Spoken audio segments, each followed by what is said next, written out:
Hi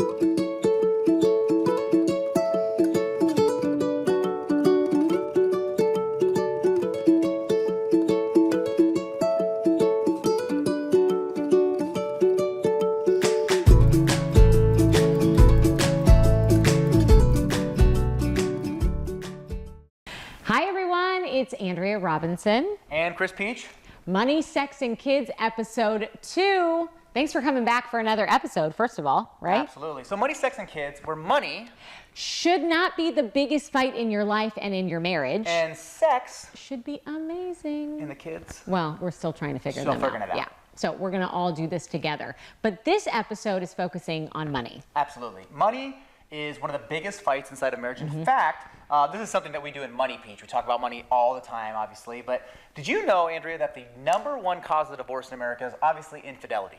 Right behind that is money problems and money fights. Okay, and it makes sense because money is so intertwined in just everything we do, right? Yes. We got to live, we got to have money to live, and whether you're broke, whether you're rich, I mean, a lot of people have problems with it. So, and for us, I wouldn't necessarily say we're money experts, No. right? We don't have a degree in finance. No. We're not bankers or We're anything not like claiming that. to be experts. We're not claiming to be experts. However, I do have some experience in money. A lot of it. We both do. Yeah.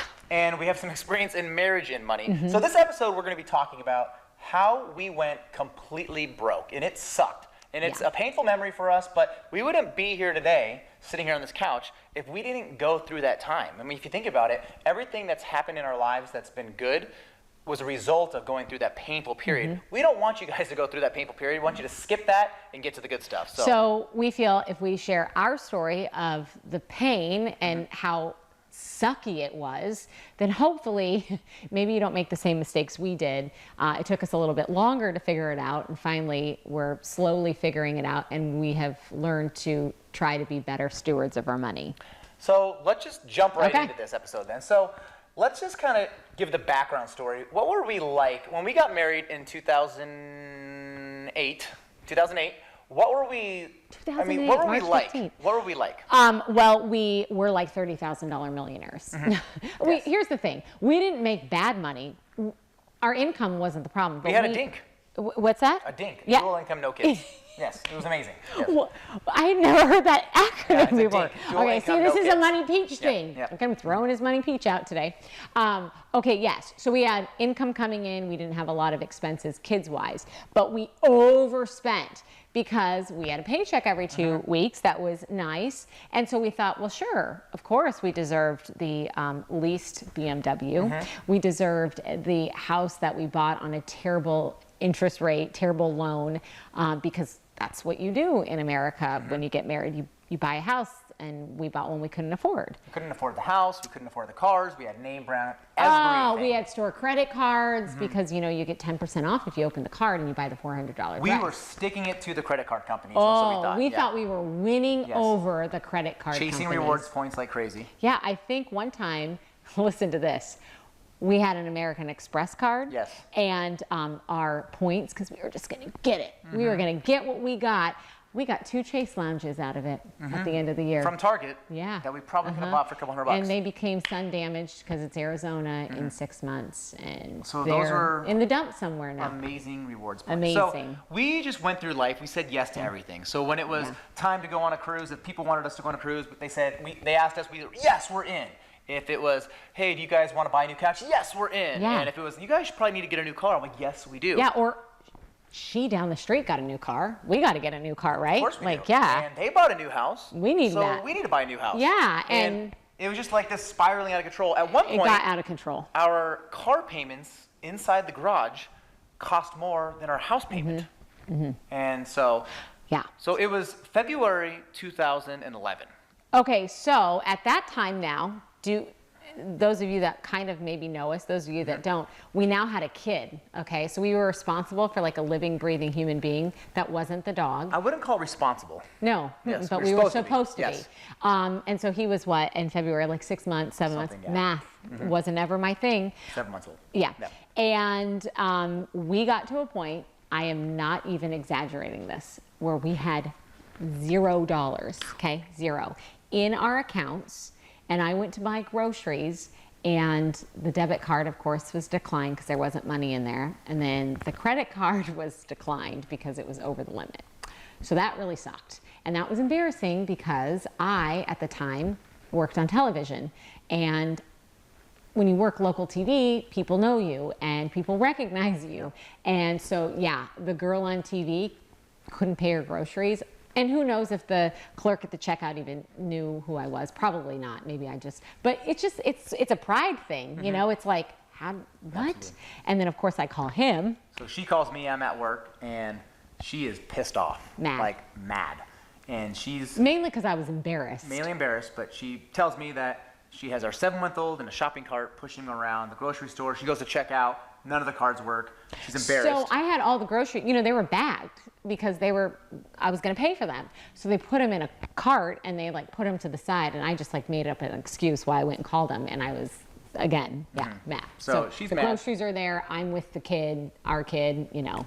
So we come home and I say, don't worry about it. We're fine, we're fine, we're fine. And that was the first time that we knew that we were out of control, but we played that game where we're not going to look at it. If we don't look at it, then it has to just get better magically. That was kind of our mindset. I mean, really foolish of us. So I remember I got home, and that was the first time that we opened up all the bank accounts and we printed off the statements and we looked at it. And so, I mean, we weren't just paycheck to paycheck. We were paycheck to paycheck and then some, meaning whatever, if $100 came in, we spent $120, right? If $1,000 came in, we spent $1,200. It was just however much money we made, we would basically outspend whatever we could earn, outspend whatever we could earn. And this was going on and on and on. And it came to the point where we were looking at it, and I remember it was February, and I thought to myself, wow, you hear all these statistics about divorce and how, you know, people fight about money and they get divorced, and I always thought, that's not me. There's no way that would ever happen. I remember for the first time being a little afraid, going, wow, this could happen. Yeah. You know, like if we don't fix this. And so our story kind of changes though, because I am like being a firefighter, we are very task level, and it's very much like, okay, here's the problem, let's get a solution and fix the problem. And that's how our minds work. And she's more of like, let's feel it out, you know? And so not only are we fighting about not having any money, then it turned into like, I told Andrea, hey, I want you to stop shopping at Target, and I want to sell your car and your jewelry. It literally went from 0 to 60 like in a day. But I think we should go back to, you know, maybe a lot of you out there like actually fight, argue about money. So up until the point where we didn't have any money, we just didn't talk about money. So I think that's just as bad about fighting. Like, you know, you spent too much, and you spent that, and where's this? We didn't do that. We just didn't talk about it. It was like, it was always just a thing, and we kind of like, it never felt comfortable. It was like an elephant in the room, but we just never talked about it, which was the worst thing to do. In a way, maybe we should have thought about it, because at least it would have brought the subject up a little bit. So yeah, he comes to me and is like, okay, I got a solution. This is what we're going to do. First of all, you spent way too much at Target. You can't spend that. What? What do you mean I can't? No. Because I work. So you're not going to tell me that I can't spend money. And that's what I heard. Now, was he saying that? Not necessarily. But ladies, like you know, anytime somebody tells you you can't do something, you get a little pissed off and you get a little mad, and I got a little resentful. And whether I had been staying at home and not bringing in a paycheck, or I was at the time, you know, working and bringing in a paycheck, it just still felt like, here we are back in the old society, like you tell me what I can and can't do, and I'm not doing that.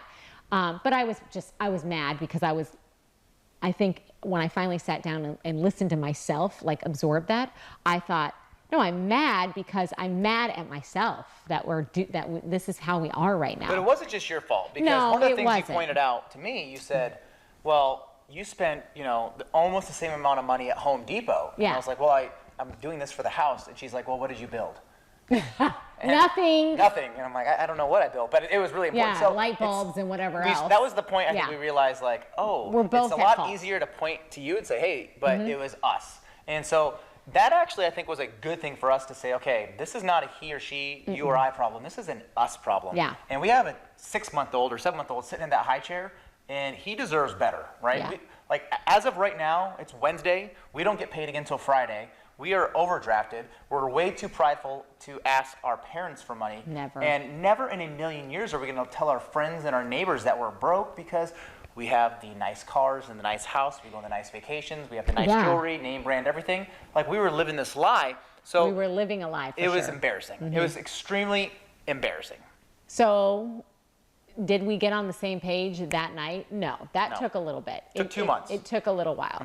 But once we got honest with ourselves and we're like, we just can't do this, and we have to just learn to we got to stick together on this, right? So that took a while, but the very first step in trying to get a handle on it was... Well, I remember hearing this, somebody said, what gets measured gets managed. Yeah. And it made sense to me. I remember I heard this analogy, it was Zig Ziglar says, if you aim at, I'm a big reader, but Zig Ziglar says, if you aim at nothing, you'll hit it every time. And I'm like, holy crap, that's what we've been doing. We've been guessing with our money. So once we laid it all out, I'm like, okay, we have car payments and insurance and house payments and groceries and cable and internet. And, there's all these different things that come out at all different times of the month. For us to think that we could manage that in real time in our heads was foolish. And then this is like I guess the entrepreneur in me was thinking, if I was a business owner, I would care about every penny coming in and going out because I want to stay open, right? Yeah. Why do we not do that with our families. everyday money? So the first thing that we did is we didn't know what it was. It was basically we got a piece of paper out and I started writing down what we were spending and how much was coming in. And we looked and obviously we were over. Sure. So we had to start going through. And that was painful. Cutting stuff. Things that were not needed or... needs and wants. Needs and wants, really. Because we needed to at least get to zero. And there was a lot of wants that just had to go.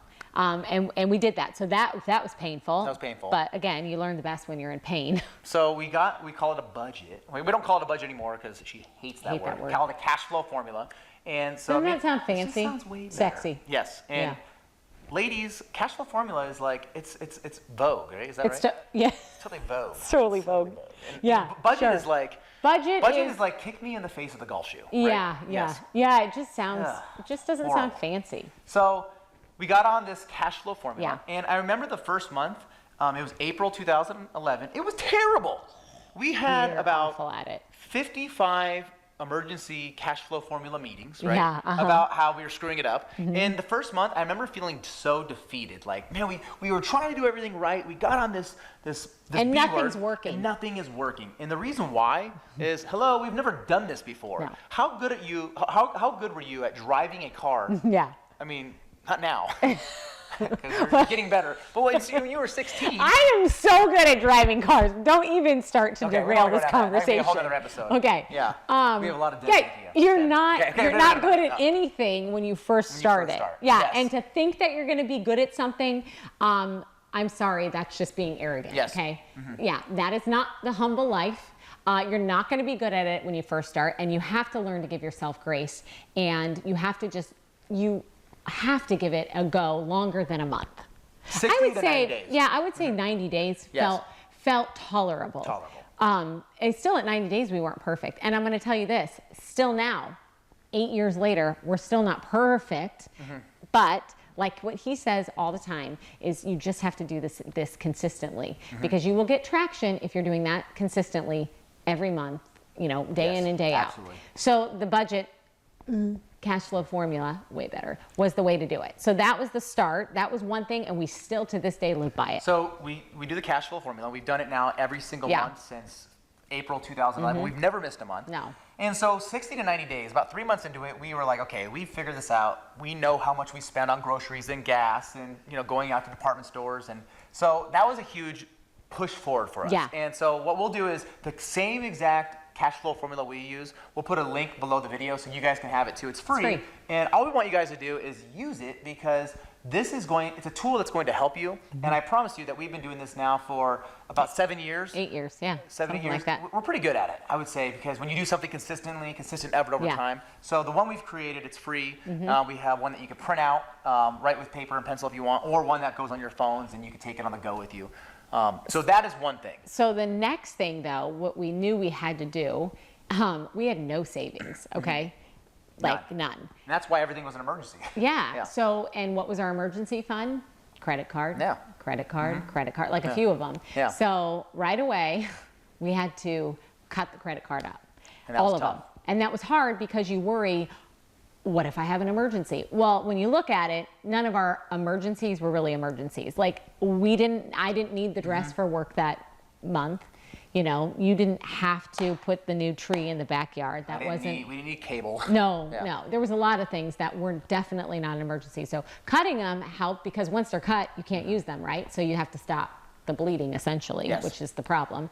But then we had to learn how to save enough money that would cover a true emergency. A true emergency is when you live in Phoenix and your air conditioner goes out in June and you have a baby, that's an emergency because we can't live without air conditioning here.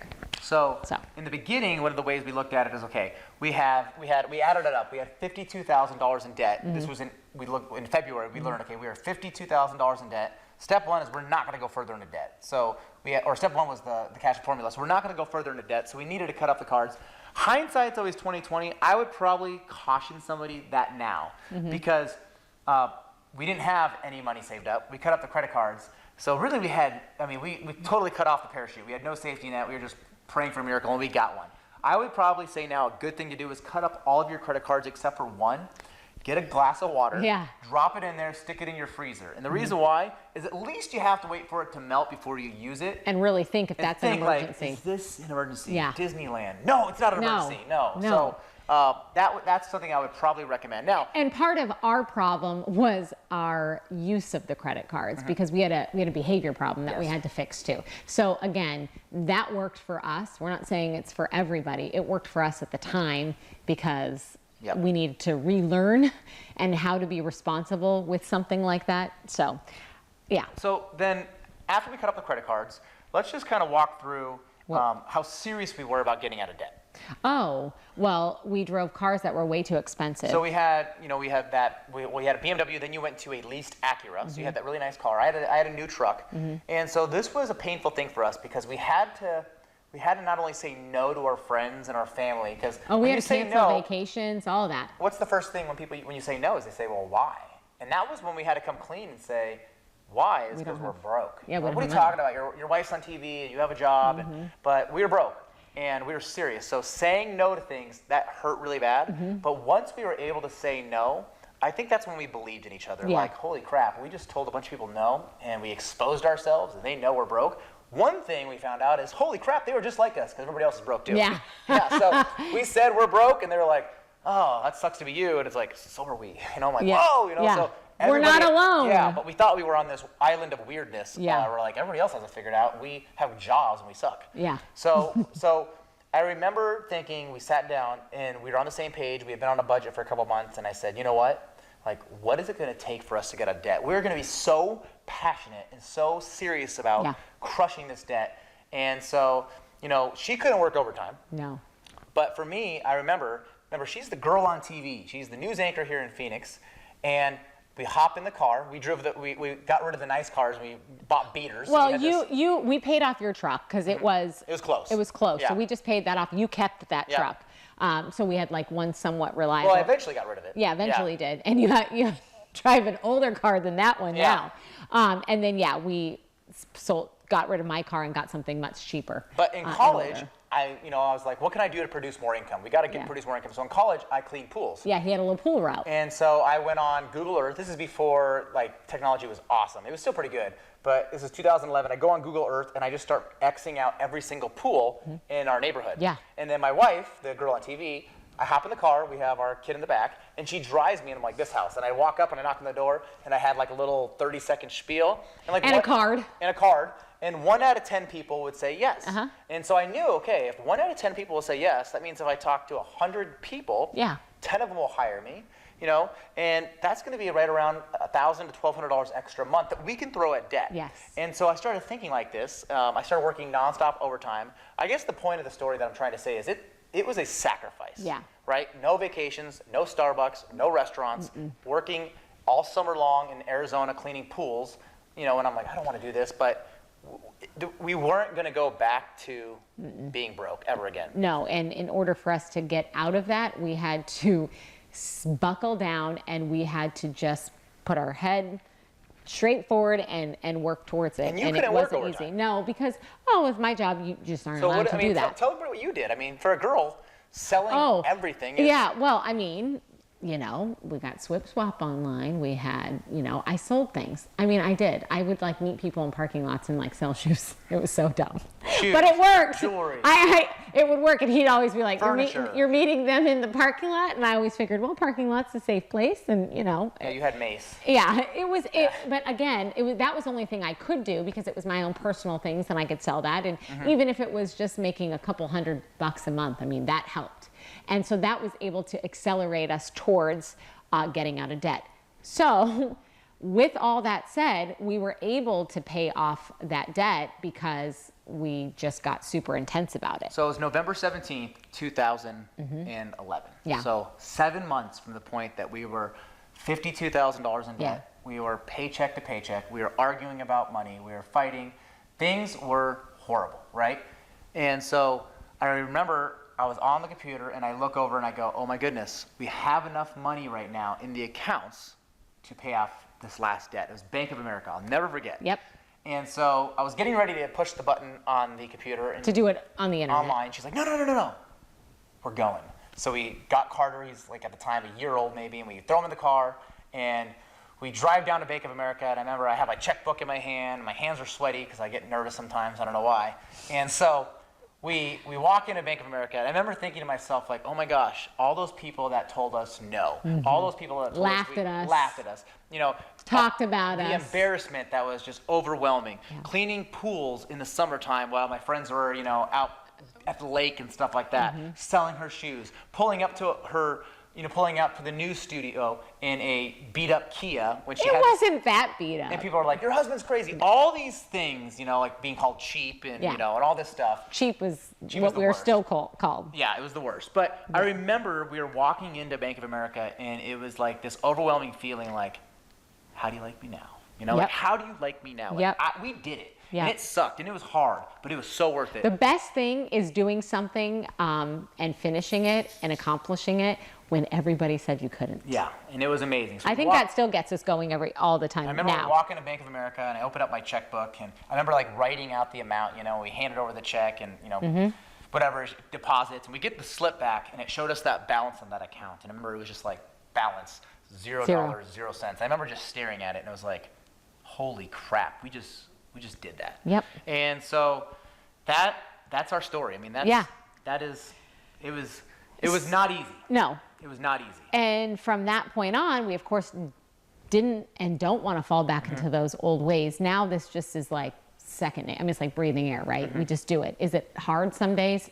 Yes, it's hard some days. Do we still have to delay pleasure and delay the yes to things that we would love to do, but we just can't afford it? We do, because we have an end sight on a way that we want to live in the real close future. And in order for us to do that, we have to agree on it. We have to stay on the same page, and we have to say no to some of those things that just don't fit within the realm of how we want to live. So the budget, we still do. The emergency fund, you know, you're going to have to eventually do that. Whether you still are responsible enough to have a credit card, that can't be an emergency line of credit. You have to have a stash of money in case something were to happen and you got laid off from a job, or you decided to take a big leap of faith and leave your job like I just did.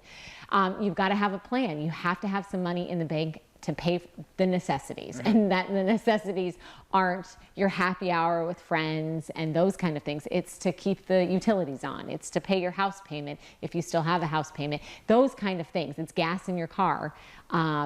And so you need to figure out an amount of money that is I would recommend, able. if you've never saved any money before, Yeah. give yourself a goal and say, we're going to save $1,000. Yeah. And I challenge everybody this. I truly think that if you're passionate enough, you're angry enough about being broke, $1,000 in a month, it is doable. Yep. Is it tough? Absolutely. But everything worth doing in life is hard. Yeah. Right? If it was easy, no one would do it. It wouldn't be worth doing. Right? So Or everybody would do it. I always say, That's like, not pay the case. attention and do the hard things. Yeah. If you do the hard things now, life is easier in the end. Yeah. Right? So do the Yep. hard things now. $1,000 in a month takeaway. You can So- totally do that.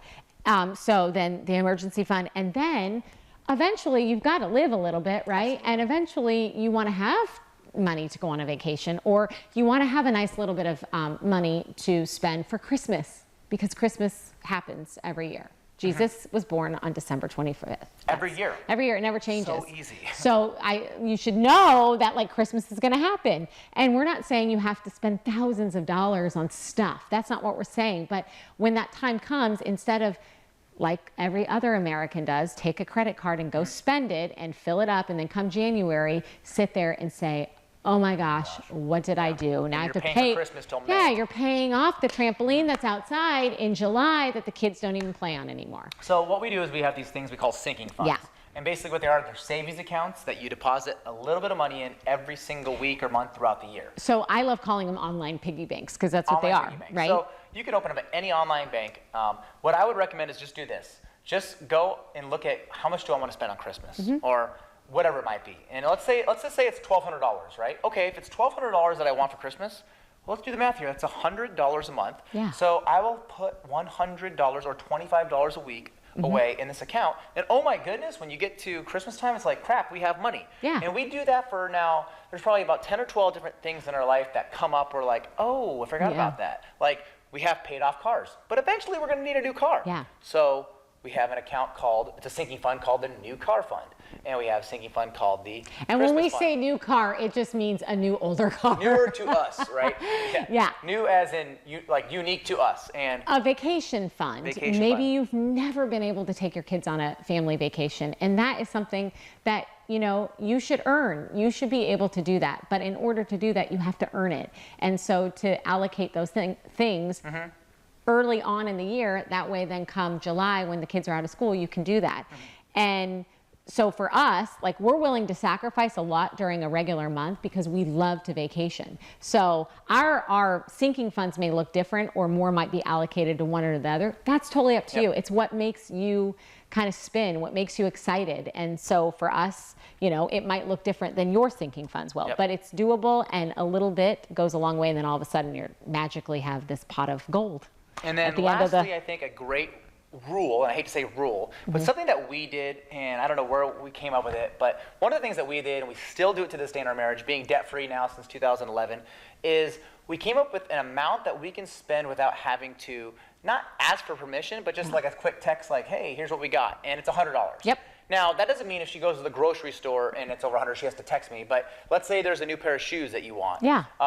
So just so we're on the same page, because we share money, is you send me a text saying, hey, were you planning on getting anything because I found these shoes? And then I'll just text back like, get them. Or I might say like, oh, you know what, we have 3 birthday gifts. Can we get them next month? Yep. But just that $100 rule, I think that it builds that level of trust, right? That you respect me, I respect you. Exactly. It's a level of respect. Yeah. It keeps the communication open, which is usually the start of many problems when you just don't talk about it.